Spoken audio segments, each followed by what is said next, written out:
Y bueno, pues regresamos 3 de la tarde con 3 minutos en Huatulqueña Radio. Acuérdense que estamos por internet en huatulcoradio.com y que nos puede seguir también en nuestras redes en Facebook en Huatulqueña Radio 107.1. Esta tarde tengo como invitado a Tata Alejandro de Santiago, quien es curandero, ají, médico de medicina tradicional. Y Alejandro es un curandero de sangre y linaje zapoteco y maya. Y ají, o déjeme deletrearle, ají, así, es decir, sacerdote maya o guardián de los días. Y desde hace más de 26 años, él ha recorrido el camino de la medicina y espiritualidad indígena. Ha trabajado junto a sus maestros y maestras, abuelas y abuelos, y ha apoyado a comunidades en México a través de la medicina tradicional. Su comprensión de la necesidad de enfoques indígenas ancestrales en el mundo actual impulsa su pasión por compartir elementos de su experiencia con el mundo. Parte de su especialidad reside en el delicado arte del llamado del alma y la sanación de traumas, particularmente en temas relacionados con el sistema reproductivo. A través de estas ceremonias profundamente restaurativas, aborda heridas que afectan tanto el cuerpo como el alma. Además de su trabajo individual, lidera ceremonias grupales y ofrece charlas a públicos que van desde comunidades indígenas hasta ONGs y empresas multinacionales. Colabora regularmente con clínicas de medicina tradicional reconocidas como Hoja Santa, Casa de los Remedios y Prosa Oaxaca, las cuales garantizan el acceso a la sanación tradicional para comunidades urbanas y rurales a costos accesibles.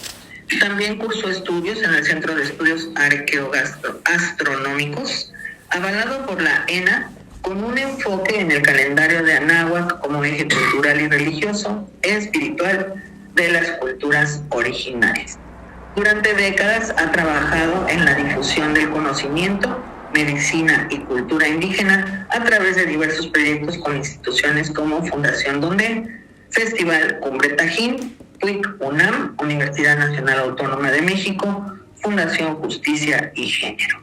Ahí está el caballero Tata Alejandro. ¿Cómo estás, Alejandro? Bienvenido, buenas tardes. Hola, Julieta, muy buenas tardes. Muchas gracias por la invitación y bueno, gracias aquí a tu auditorio.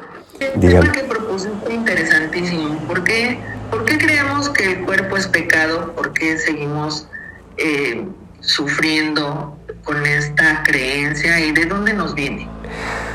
Muy buenas preguntas. Incluso antier me preguntabas, ¿no? ¿A qué me refería yo con el pecado? Sí, bueno, ¿qué es pecado? Bueno, yo me refiero, o para mí, el pecado es sucio, algo sucio, malo y prohibido. ¿Sí? Y vamos a ver por qué. Y una mujer muy sabia también me platicaba hace un par de días que pues gracias a las instituciones religiosas, sobre todo en esta de nuestra cultura, fuimos concebidos en pecado. Nacimos por el pecado original y somos pecadores. ¿Sí? Ahora, ¿por qué el cuerpo es pecado? ¿Por qué digo esto? Porque aunque no estemos conscientes, y voy a ser un poco redundante, pero en el subconsciente colectivo, o sea, dentro de estos recovecos de nuestras mentes, todavía se aferran creencias que nos hacen pensar que el cuerpo es pecado. Ahora, parte de mi trabajo como médico tradicional tiene que ver, como dices, pues con ciertas cuestiones que caen en el cuerpo, y he visto mucho esto en las personas, ¿no? Y cómo afecta a sus vidas. Entonces, voy a eso. ¿Cómo nos afecta esto? O sea, ¿qué tiene que ver? Y a mí qué me importa, ¿no? Si alguien más cree esto o no. Bueno, porque hay culturas, como digo, hay creencias que están bien arraigadas, ¿sí? Entonces voy a empezar por algo que dice la doctora Nilda Chiaraviglio, que dice: no hay autoestima si no aceptas tu imagen física, o sea, tu cuerpo. Si nosotros en diferentes niveles tenemos estas creencias subconscientes de que el cuerpo es pecado, de que el cuerpo hay que ocultarlo, de que el cuerpo, siento vergüenza por mi cuerpo, culpa, etcétera, etcétera, entonces eso va a afectar cómo yo me veo. No puedes valorarte de verdad si estás peleado con tu imagen. Si no hay un respeto al cuerpo tal cual es, independientemente de lo que diga la moda y esas tonterías, es difícil llegar a construir una autoestima. No puedes tener una autovaloración sana, ¿sí? Y todo esto tiene que ver con cómo nos percibimos, o sea, cómo nos adoctrinan o nos enseñan a percibirnos. Desde cómo me miro yo al espejo. O sea, cuando me miro yo al espejo, me veo a través de los ojos de quién. ¿De quién es la voz que me está diciendo, ¿no? Que está describiendo lo que veo? O sea, es de mi mamá, de mi papá, de la familia, de la sociedad, de la escuela, de la religión. Y de repente, bueno, pues dices esto de la autoestima, pues ¿qué, no? ¿Qué tiene? Bueno, pues es cómo nos valoramos. Si nos sentimos que no valemos mucho, entonces dejamos que nos pisoteen, que nos traten mal, y tiene que ver con esto. Entonces, si yo pienso que mi cuerpo es pecado, ¿qué puedo pensar de mí? Sí, sobre todo, el primer referente, o sea, la primera manera en que yo percibo quién soy es a través de mi cuerpo. No hay otra, salvo que seas una persona súper elevadísima, pero mi cuerpo es lo que hay aquí en esta tierra que es mi referente de quién soy. ¿Sí? Y bueno, esta es una invitación pues no sé, a concientizar para vernos con ojos diferentes. Estaría bien que la gente, mientras te escucha, vaya reflexionando. Por ejemplo, ¿qué me digo diario? Estoy fea, estoy gorda, estoy vieja, no sirvo para nada, qué tonta fui. Todos estos discursos que lastiman al ser, y que de dónde vienen justamente, ¿quién nos enseñó a vernos desde ese lugar? Para que la gente vaya entendiendo las capas de profundidad que puede tener esto a lo que tú llamas autoestima. Porque a veces creemos que tiene que ver con no sentirnos cómodos con una parte de nuestro cuerpo, pero en realidad es la integridad de nuestro ser, cómo proteger, amar y cuidar ese ser. Entonces, sí me encantaría que la gente que nos oye vaya siguiendo lo que dices y se vaya cuestionando. Yo, ¿cómo me trato? ¿Yo qué me digo? Cuando me equivoco, ¿cómo me castigo? ¿No? Que vayan profundizando. Eso me gustó mucho. Y esto último de cómo me castigo, qué me digo y cómo me castigo, porque tiene que ver con este tema. Y sí, súper importante. Y la primera forma en empezar pues digamos, a dialogar de una forma diferente o a construir una autoestima es con lo que está presente material en mí, o sea, mi cuerpo. O sea, hay muchas formas, pero la primera puede ser esa. ¿De dónde viene todo esto?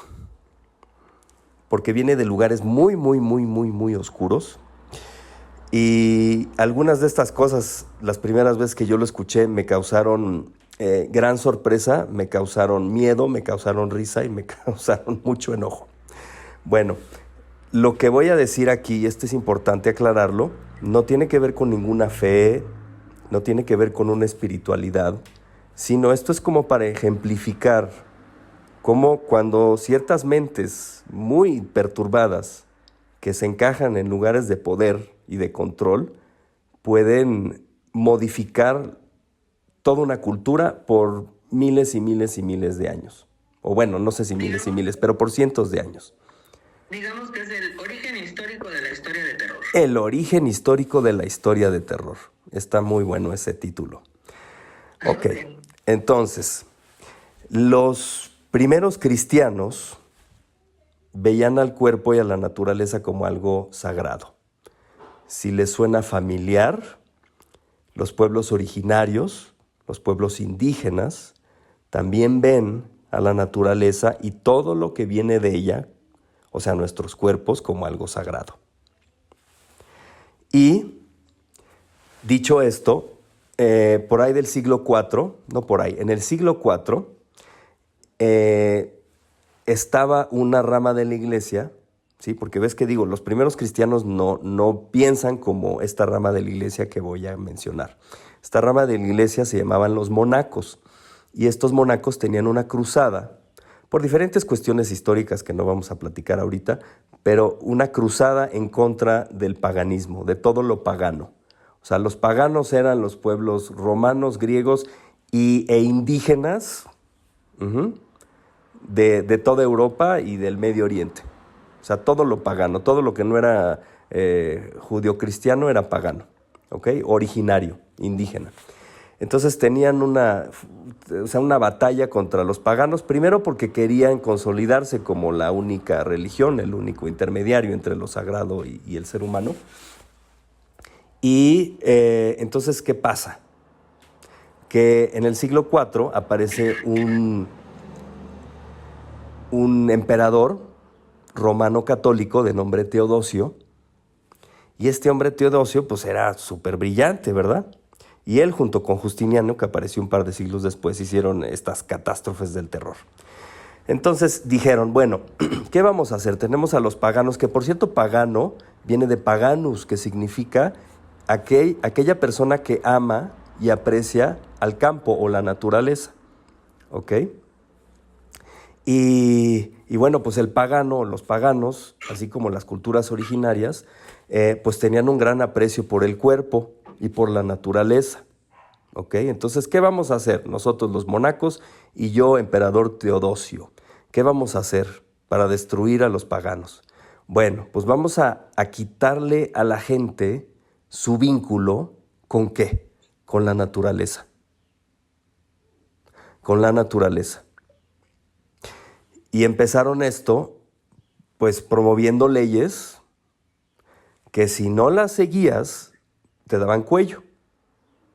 Y es ahí donde empieza el oscurantismo en Europa, o sea, la época más oscura de Europa. Y de allá, del oscurantismo, pues digamos, la colita del oscurantismo es lo que vino aquí a América a destazar todo lo que había aquí. ¿Ok? Entonces todo tiene esta consecuencia histórica. Bueno, entonces, ¿qué hace Teodosio? Dice, bueno, vamos a acabar con todo lo que tiene que ver con la naturaleza, porque la naturaleza, pues como es de los paganos, pues tiene que ver con el placer, tiene que ver con el cuerpo, entonces vamos a prohibir todo eso, ¿ok? Porque para los paganos y para los pueblos originarios, uno viene aquí a disfrutar la vida, dentro de todas las vicisitudes tremendas que pueda tener una vida, pero no venimos a sufrir y a eso voy a llegar en unos minutos. Entonces, ¿qué dicen? Bueno, vamos a prohibir primero que la gente se bañe, que la gente lave sus casas, que la gente lave su ropa. El baño es importantísimo en las sectas porque muchas sectas les quitan el derecho a bañarse. Para ponerlos en la condición de la animalidad a las personas. Y sí es una prohibición muy importante, ¿eh? O sea, a nivel psicológico, a nivel de sanidad, y de control es tremendo el tema del baño. Pero qué bien que lo mencionas. Está súper interesante esto, yo no sabía, fíjate. Sí, en las sectas se les prohíbe mucho bañarse. O sea, estas sectas como de poder del... En las sectas actuales, o sea, en las sectas actuales. De hace 2000 años para acá, ya seguimos igual. Wow. Y aquí fue a todo el pueblo, ¿no? O sea, a todo mundo que no siguiera estas reglas los mataban. Entonces, no, imagínense, no podía la gente tomar baños. Todos los acueductos romanos que abastecían a las ciudades y a los pueblos de agua pura, los destruyeron para que la gente no tuviera acceso al agua. ¿Ok? Entonces no te puedes bañar, no puedes lavar, no puedes tener plantas en tus casas, ¿sí? Porque es la naturaleza y es pecado. No puedes usar hierbas para curarte, ¿ok? Y bueno, el fuego dentro de estas épocas, pues también se empieza a asociar con el demonio, con el ¿cómo se llama? El lugar de abajo, con el infierno, ¿sí? El lugar de abajo. Es que iba a decir el inframundo, pero el inframundo es una cosa diferente. El infierno es católico, el inframundo es de otras culturas. Y entonces, ¿qué sucede? Bueno, pues la gente pues, se deja de bañar, además empiezan a matar a todos los animales nocturnos porque son del demonio. Entonces, nada de... Las lechuzas, las serpientes, ¿qué más? Los gatos, los gatos negros, no puedes tener mascotas en tus casas tampoco. En las ciudades tampoco puede haber árboles. Si se fijan en las ciudades coloniales, pues incluso la ciudad de Oaxaca, pues no tiene árboles, no tiene muchos árboles. Y es por estas razones, porque no querían que la gente tuviera una conexión con la naturaleza. Porque, reitero, la naturaleza es sagrada y es una fuente de inspiración, de salud, de conexión. ¿Ok? Y ahorita vamos a ver qué más. Bueno, pues total que después de todo esto la gente no se bañaba, todos los animales que se comían a las ratas y los ratones estaban pues asesinados, y entonces surge la peste bubónica. Oye, espera. Sí. Porque hay tres cosas que son muy importantes que me mencionaste y que no has dicho. A ver. Demonizar la sabiduría sagrada. Sí. Prohibir el orgasmo. Ahí vamos a llegar. Prohibir leer. Sí, ahí vamos. Por supuesto que prohibir opinar. Sí. Okay. Todo esto tiene que ver, como comento, con un control. O sea, con un control primero mira, la naturaleza, como digo, es una fuente divina. O sea, en todo está la divinidad, pero es una fuente divina y los pueblos originarios saben perfectamente. Tú te enfermas, tú te sientes mal, pues ahí está la naturaleza. O sea, todos los remedios están en la naturaleza. Todo, absolutamente todo. Y las personas pueden contactar con una gran intuición y con una guía y un sentido de inspiración muy fuerte conectando con la naturaleza. ¿Sí? O sea, conectando con lo sagrado a través de la naturaleza y a través del cuerpo. ¿Sí? Porque mi cuerpo, o sea, yo como ser humano, yo no puedo... O sea, mi cuerpo es mi vehículo con el cual puedo tener la existencia vida, la experiencia de vida. Sin mi cuerpo no hay experiencia de vida. Es como si generas una sensación de degradación de tu propio cuerpo, si vives con culpa, si vives con miedo, pues no hay una manera de que te conectes con ese instrumento que es lo que te conecta con la vida, con el universo, con las sensaciones, con las emociones. Exacto. Y se convierte en el cuerpo prohibido. Ahora, dos datos bien interesantes con esto de los baños, antes de pasar a Justiniano. Gregorio de Tours, que era un obispo francés, decía que para que un buen cristiano no fuera tentado a pecar, entonces, porque, perdón, creo que se me pasó decir, el agua también era una fuente de placer. Y esto es bien importante. Y perdón que se me olvidó, es una fuente de placer. O sea, la naturaleza, mi cuerpo, es una fuente de disfrute. Como comentaba, en las visiones indígenas originarias, uno viene o sea, disfruta. ¿Sí? Entonces aquí se prohíbe el disfrute y el placer. Entonces Gregorio, y el agua, pues da placer. Cuando te bañas, tú te sientes bien. El fuego calienta, te sientes bien. Te metes al río, te sientes bien. Entonces Gregorio de Tours, que era el obispo francés, dice, para que el buen cristiano no peque, no sea tentado a pecar, debe beber agua de los charcos en las calles. Nada más le quitas la natita y con tu manita te tomas el agua. Es una belleza y una tragedia. Y tenemos que estar muy agradecidos y agradecidas con las abuelas y los abuelos, porque de veras la han sufrido mucho por preservar estos saberes. Muchísimo. Oye, Ale, necesito ir a una notificación de la estación. Sí. Y ahorita regresamos para seguir conversando contigo, ¿va? Perfecto. A la gente le avisamos que seguimos aquí en Huatulqueña Radio en Mujeres con Voz. No se vayan. 3 de la tarde, 34 minutos. Continuamos conversando con Tata Alejandro de Santiago. Gracias, Ale, por este enlace desde San José Pacífico. Espero que estés disfrutando de un paisaje bellísimo. Nosotros estamos frente al Cerro Huatulco, que siempre es un placer ver y sentir la naturaleza como nos abraza. De esto se trata en las visiones originarias, de esto se trata, de disfrutar lo que la vida nos regala, lo que la vida nos da, y no de estar encajados en el sufrir. Y todo esto porque la iglesia durante estas épocas genera una doctrina, que es la doctrina del sufrimiento. Si tú sufres, vas a estar bien. Entonces, como tú eres pecador, tu cuerpo es pecador, entonces tú no debes tener una autoestima, debes de sufrir. Entonces, pues todo se vuelve un aprisionamiento. Y hay gente que dice, bueno, pues esto ya pasó hace mucho, ¿no? ¿Qué importa, no? Pues es que todo esto te afecta.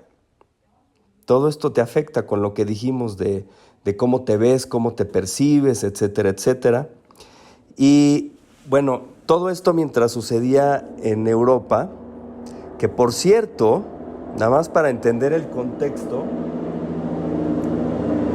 para entender el contexto, Europa también fue colonizada. Y todas estas ideas, reitero, son las que trajeron aquí a América. Si hubieran sido los primeros cristianos los que vinieron, hubiera sido muy diferente. En fin, esas son puras hipótesis, ¿verdad? En contraste de lo que pasaba en Europa, en Irak, por ejemplo, ahí en Medio Oriente, pues florecía la ciencia, el conocimiento, los diferentes grupos religiosos tenían un diálogo y nadie se peleaba con nadie. Y en las Américas igual. Aquí nada más para dar un par de referencias, aquí cuando llegaron los españoles, todas las niñas y niños tenían que ir a la escuela, por ejemplo. Las calles limpias, y había este sentido de lo sagrado. Y podemos ver que, bueno, o sea, no todas las culturas son iguales. Hay muchas culturas que son más equitativas, más ecuánimes. Y aquí en este continente ha habido muchas de ellas. Y voy a ser repetitivo, pero creo que es muy importante. Pues la visión indígena nos recuerda que así como toda la creación es sagrada, tu cuerpo es sagrado y la naturaleza es sagrada. Y como comentaba, la naturaleza es una fuente de sabiduría, de guía, de salud. Pero algo que también hizo todo esto que les menciono que sucedió en Europa y que trajeron a América, es que se generó un sentido de separación muy fuerte. De separación de que lo que yo considero que yo soy, o sea, mi ego, o lo que sea, yo estoy separado de mi cuerpo. Y por estar separado de mi cuerpo, estoy separado de la naturaleza. Entonces, yo no soy parte de mi cuerpo, yo no soy parte de la naturaleza, yo no soy parte de la existencia, ¿sí? O sea, ya estoy hablando del individualismo exacerbado que hoy vivimos, pero que es una consecuencia de todo eso, ¿sí? Y de esta idea de que, bueno... Perdón que te interrumpa. Sí, por favor. Las naciones más importantes y milenarias, piensas en Japón o piensas en China y ves el nivel de estrés, de suicidios, sí, y de desánimo que se tiene para vivir. Y digamos que son culturas fundacionales con miles y miles de años de existencia y te cuestionas cómo llegamos al punto en el que el aprecio por la vida no existe. Y tiene que ver con todo esto. Llegas al desarrollo máximo de la tecnología, a las grandes sociedades, a las grandes economías, pero el ser humano está devastado. Está devastado, espiritualmente está devastado, está carcomido, y lo que dices es bien interesante, porque todo esto que pasó en Europa, de repente pasó en la India, en China, en diferentes lugares, por ejemplo, con Confucio, ¿sí? Perdón, es que ya lo mencionaste, un pequeño paréntesis. Confucio en China, Está bien. Y son paralelismos muy locos. En China, Confucio empieza a meter esta doctrina de que hay que tener vergüenza al cuerpo y que hay que tapar el cuerpo. Y en la India empieza a pasar lo mismo. Bueno, entonces yo no sé por qué suceden todas estas cosas al mismo tiempo, pero vale la pena investigarlo un poquito más. Y con todo esto de la separación, pues como tú lo mencionas, se genera una crisis existencial del ser humano, porque nosotros no estamos separados. O sea, 200,000 años de que existe el Homo sapiens, o sea, nuestra especie, solo como el 5% ha vivido bajo estos, pues no, como un 2% ha vivido con este tipo de creencias e ideas.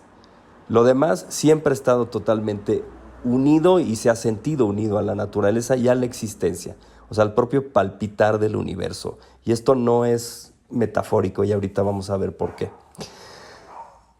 Aquí uno de los principios básicos de la visión indígena, de la visión de los pueblos originarios, zapotecos, mixtecos, triquis, mayas, cheroquis, cheyennes, totonacos, etcétera, etcétera, es el sentido de comunalidad, como dice Jaime Luna. Comunalidad, de interconexión, de interdependencia. Cuando pensamos que estamos separados de los demás, ya ahí nos amolamos.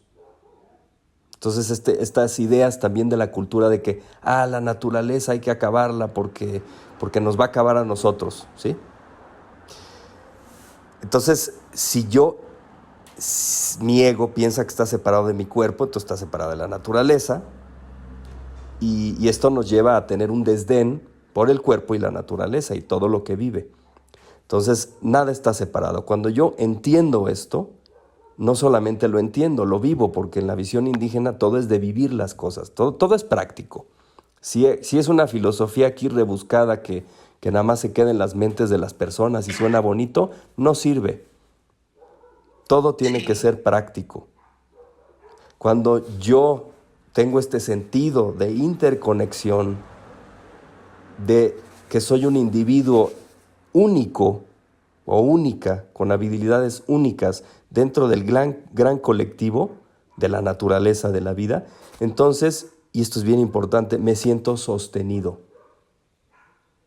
Me siento sostenido por la vida, por la naturaleza. Y esto en cualquier pueblo originario, los abuelos, las abuelas te pueden hablar de cosas así. O sea, está el sentir. Yo sé que estoy sostenido cuando yo conecto. Igual se le puede olvidar a uno, pero ese es uno de los principios básicos y súper importantes. Entonces, como yo estoy sostenido, mi cuerpo es parte de todo. O sea, científicamente hablando, todos venimos del polvo de estrellas. Todo está unificado por él. O sea, todo viene de ahí. ¿Ok? Entonces, el árbol, la matita, el perro, yo, viene de ahí. Ahora, si de repente hay dudas, y también como dice Jaime Luna, si de repente hay duda de que, pues yo no estoy conectado, respira. O sea, respira. Cada vez que respiras, o sea, te tienes que conectar con todo. O sea, el aire que estoy respirando está conectado al aire que todo respira. Entonces, esta visión de que mi cuerpo está separado y mi alma es una cosa y mi cuerpo es otra, o la visión científica moderna, reduccionista, de que todo es una máquina, pues eso genera este sentido de separación y este sentido de desesperación. De desesperación porque no me siento conectado. No me siento conectado a la vida, y no conectarme a la vida no me conecta con mi sentido de propósito en esta existencia. ¿Sabes qué me gusta de todo lo que hablas? Que en ningún momento has hecho una alusión a hombres o mujeres. O sea, estás hablando del individuo, del ser humano y del alma y del ser, del cual nosotros en la costa nos nutrimos, así de conectados y de interconectados estamos, de cómo toda la vida que emana desde la punta de la montaña hasta la orilla del mar nos nutre, nos abraza y nos provee. Así es como el ser que habita dentro del cuerpo humano se nutre. De eso estás hablando, y otra vez lo hago para que la gente comprenda que no estamos hablando de la apariencia, no estamos hablando de lo material, ni siquiera estamos hablando de lo que practica hoy en sus creencias. Estamos hablando de dónde le viene la desconexión de estos cuerpos tan importantes que le habitan y que no conecta con ellos, que justamente pues son su alma, su ser, que está vinculado al universo, así de grande. Sí, sí, totalmente. Es muy interesante esto que dices, que también la gente piensa que es su cuerpo. Y esto es a lo que me refiero. Si no hay una buena percepción de tu cuerpo, no hay una autoestima. O sea, puedes sentirte conectado, puedes sentir que tú eres tu cuerpo, ¿sí? Pero si tú piensas que tu cuerpo es pecado, todo eso que dices nos desconecta, ¿sí? Y en el momento en que, bueno, ya nomás voy a reiterar lo que dices, Julieta, pero Sí. es eso, o sea, en el momento en que me integro, en que siento, ¿sí? Que mi cuerpo late con todo lo demás que late en el mundo, entonces ya me conecto, ya es otro, un sentido totalmente diferente. Y me preguntabas esto de la comunidad, o sea, en mi cuerpo, y esto no es metafórico, en mi cuerpo, como mi cuerpo es de la naturaleza, en mi cuerpo se reflejan y viven diferentes comunidades. Todo es una comunidad, o sea, desde la comunidad de mis células, de mis bacterias, las buenas y las no tan buenas luego, pero también de los elementos, o sea, de los elementos sagrados del agua, de la tierra, del aire, del fuego, porque a través de mí corren mis ríos sagrados. O sea, mis venas, mis arterias son mis ríos. En mis huesos está la comunidad mineral.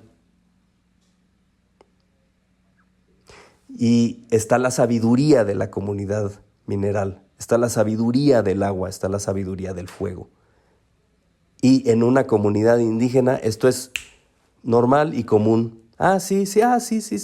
O sea, no es nada extraño hablar así o darse a entender así con unas palabras mucho más interesantes porque pues mi lenguaje es burdo. Y tenemos que ir cerrando la idea porque sí, se nos agota el tiempo. Ok. Pero queda pendiente un tema, que es ¿cuál es el propósito? Sí. Lo del destino. ¿Para qué venimos? ¿Qué somos? ¿Y por qué es tan importante recuperar el control de nuestro ser más allá de todo lo que se nos ha tratado de meter en la cabeza y que no es lo que somos? Ok, muy buena pregunta. Bueno, todos los seres humanos tenemos un propósito de vivir, de existencia, por eso todos los seres humanos tenemos habilidades únicas y nosotros, pues parte de nuestra existencia es encontrarlas y poder tejer nuestro hilo del destino con el gran hilo, con el gran tejido de la vida, ¿sí? Porque los mayas ven al mundo tejido por un hilo sagrado que se llama el Kulchaltún. Y de mi ¿cómo se llama? De mi ombligo sale un hilo que también se teje con el ombligo del universo. Y con este voy tejiendo mi vida.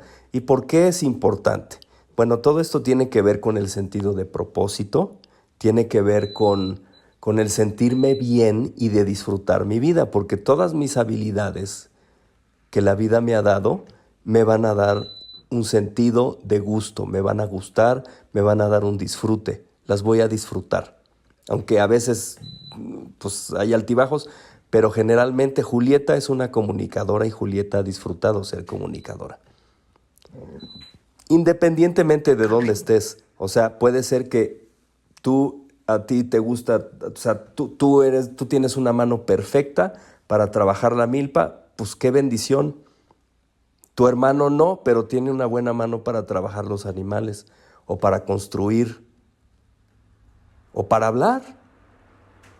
O sea, todos tenemos habilidades y en el mundo moderno se dice, es que tu propósito, tienes que ser rico y tienes que ser famoso y todas estas cosas.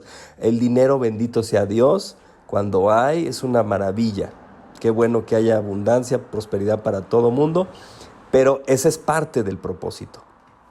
Ahora, cuando nosotros no tenemos este agrado, este respeto, esta gratitud hacia nuestros cuerpos, no podemos tejer nuestro hilo del destino, no podemos tejer un propósito. O sea, no podemos tejernos completamente con nuestro propósito. O sea, nuestro propósito aquí es vivir en plenitud y experimentar la vida, ¿sí? Pero en plenitud lo más que se pueda, que no es fácil, no digo que eso es fácil, pero en plenitud, esa es la palabra. Y tiene que ver... Es que no, perdón que te interrumpa, Sí, sí. pero es que decirle a la gente que viva feliz, No, es diferente. plenitud, no, pero a esto voy. Uh-huh. Aunque se lo digas, estamos tan condicionados al sufrimiento, a la culpa, a la confusión, al caos, que no ni siquiera nos concebimos en un entorno distinto. Es muy fuerte lo que dices, sí. Algo armonioso o algo luminoso. Estamos, digamos que ya nos rendimos, ya nos conformamos a vivir así. Así son los mexicanos, así es acá. Sí. Es que es mi destino, es que pobrecita de mí, es que me lo merezco. Eso es terrible, sí. ¿No? Uh-huh. Entonces, todo el discurso que tenemos, por eso yo decía al inicio del programa o de la conversación contigo, qué importante es, perdón, qué importante es reflexionar sobre lo que nos estamos diciendo, porque el tema es exactamente lo contrario, el romper con ese discurso y hacernos conscientes y cambiar la forma de vivir. Y tener el valor de vivir felices, tener el valor de ser libres, tener el valor de amarnos y de amar a nuestro prójimo, en fin, un montón de cosas sí. que... Y de ser auténticos. Sí. Y de ser auténticos. Todo esto que dices es vital, así, tal cual. Y esta... Sí, tener el valor de ser uno. Sí. Y esta es una invitación justo nada más para poder cuestionar algunas de nuestras creencias. Y con ese pequeño pasito, pues ya empezaste, si nunca lo hiciste. Nadie ha tenido una vida fácil, Julieta, la verdad. O sea, yo sé que hay personas que han tenido unas vidas más difíciles que otras, pero yo siento que nadie ha tenido una vida fácil en este mundo, en esta cultura. La verdad. Pero es que también esa idea es errónea. Tienes razón. Me acabas de cachar, es cierto. que uno sale de la casa pidiéndole a Dios que le vaya bien. ¿Y qué significa eso? Pues que te vaya como te tiene que ir. Ajá.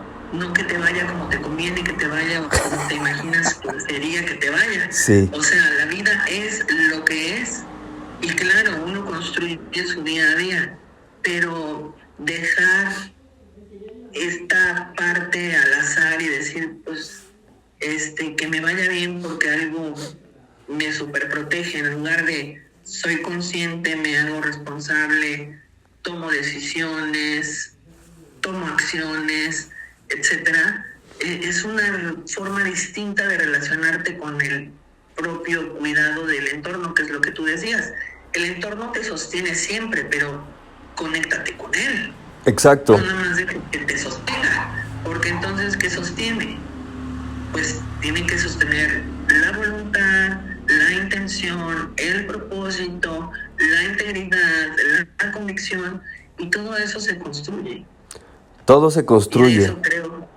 De eso creo que se trata al final, ¿no? De honrar a este cuerpo, de honrar lo que nos ha sido dado para poder vivir con dignidad, con decoro, con todas las cosas bonitas de la vida, pero sin culpa, ¿no? Experimentando nuestra naturaleza humana, nuestra sexualidad, siendo creativos y logrando hacer grandes cosas.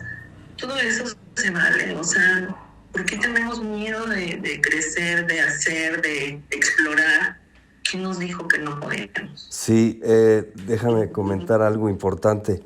Por eso decía yo el tema de vivir la experiencia vida y con plenitud. O sea, aunque haya los altibajos, las vicisitudes, dentro de lo que a Sí, mí, mis abuelas, mis abuelos, lo que yo he podido vivir, sí, lo que tendría que sostener a la existencia, en su gran mayoría, es un sentido de plenitud. Y no estoy hablando de ser feliz como tómate una Coca-Cola, ¿ok? exacto, claro. Sino de plenitud, de sentirte en paz y pleno con lo que haces. Y esto tenía que ver rápidamente con el tema de hilar tu destino con una visión del buen vivir, que es hilar todos tus aspectos de tu vida, Así es. ¿sí? Oye, Ale, Que es pues un poco lo estas que dijiste. charlas, Ajá.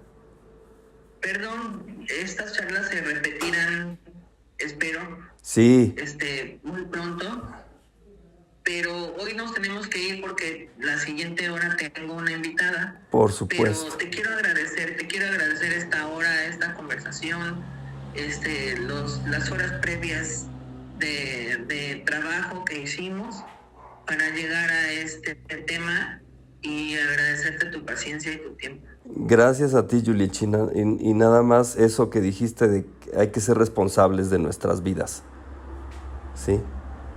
Iba a compartir un ejercicio, pues ya no dio tiempo, ojalá en otra ocasión se pueda, pero tiene que ver con eso que tú acabas de decir. Entonces, gracias por cerrarlo así, porque es muy, muy importante y unificador lo que dijiste. Gracias, Ale. Te prometo que hacemos el ejercicio en la siguiente entrevista. Cuando se pueda, Yulichina, te agradezco mucho, agradezco a tu auditorio. Oye, y disfruta la montaña por nosotros porque acá estamos a reventar de calor. Bueno, claro que sí, con gusto. Bueno, Bueno, un abrazo. gracias, Ale. Gracias. Un abrazo. Hasta pronto. Adiós.